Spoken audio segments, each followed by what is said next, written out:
करना चाहिए। क्वेश्चन कोई और देगा, एग्जाम कोई और करेगा।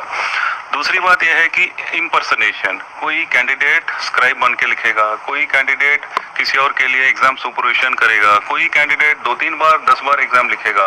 तो इन सब का अवॉइड करने के लिए हमने आधार का प्रावधान लाया है, ताकि अभी कैंडिडेट जो है मल्टीपल रोल नहीं प्ले करेगा, एक ही बार लिखेगा। तो एक जो है अभी हमने ये किया है कि सिस्टम में आधार कैंडिडेट ऑथेंटिकेशन के लिए आएगा, और दूसरा जो है क्वेश्चंस कहीं और से आ रहेंगे।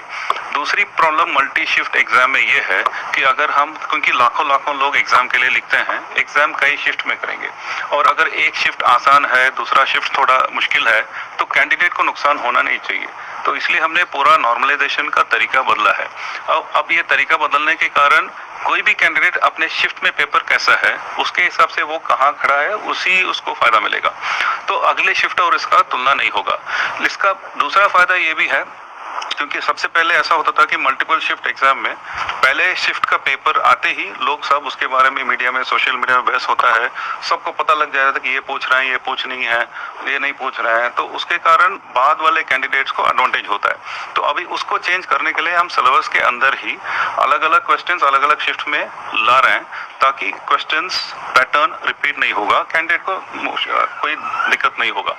अब मेन चीज हमने ये लाया है कि एग्जाम जो है प्राइवेट सेंटर्स में होते हैं। प्राइवेट सेंटर्स में इसको हम अवॉइड नहीं कर सकते हैं, क्योंकि लाखों कैंडिडेट्स हैं और देश भर कैंडिडेट्स को एग्जाम लिखना है, उतने कंप्यूटर सेंटर्स हमें चाहिए।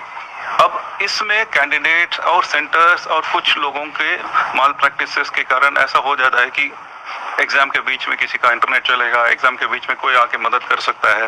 वो सब अवॉइड करने के लिए हमने सिस्टम बदल के एग्जाम सोल्यूशन के ऊपर हमने एक और सीडैक सोल्यूशन लगाया है, ताकि हमें पता लग जाएगा कि किसी भी कोने में, किसी भी मशीन में कुछ भी हो जाए। तो उसके कारण, उस इंटीग्रेशन के कारण, जब इस साल का एग्जाम पहली बार जब शुरू हुआ जुलाई में, सिलेक्शन एग्जाम में कुछ जगह दिक्कतें आई, बीच में एग्जाम रुक गया, बीच में एग्जाम हैंग हो गया, और मतलब वो सब इंटीग्रेशन के कारण हुआ है। उसी एग्जाम के दौरान करेक्ट हुआ है, और उसके बाद अभी सिस्टम स्टेबलाइज हुआ है। हमने इसीलिए सीजीएल को भी थोड़ा डिफर किया है, ताकि इसको दोबारा टेस्ट करें, ऑपरेशनली चीजें ठीक बने, और उसके बाद कंडक्ट करें। फिर धरना जो है वो पहली बार नहीं किया, और इससे पहले भी धरना हुआ है। आप क्या कहेंगे उन बच्चों को, स्टूडेंट्स क्या मैसेज? नहीं, मेरा स्टूडेंट्स को यही मतलब कहना है कि एग्जाम फेयर होना है, एग्जाम ट्रांसपेरेंट होना है, लेकिन एग्जाम मतलब जो भी हम टेक्निकल चैलेंजेस के कारण हम टेक्निकल सोल्यूशन से माल प्रैक्टिस अवॉइड करने के लिए ऐसे चेंजेस ले आ रहे हैं। ये सब करने का एक ही ऑब्जेक्टिव है कि ठीक कैंडिडेट को बिना किसी नुकसान से एग्जाम लिख पाए और कोई माल प्रैक्टिस न हो। और स्टूडेंट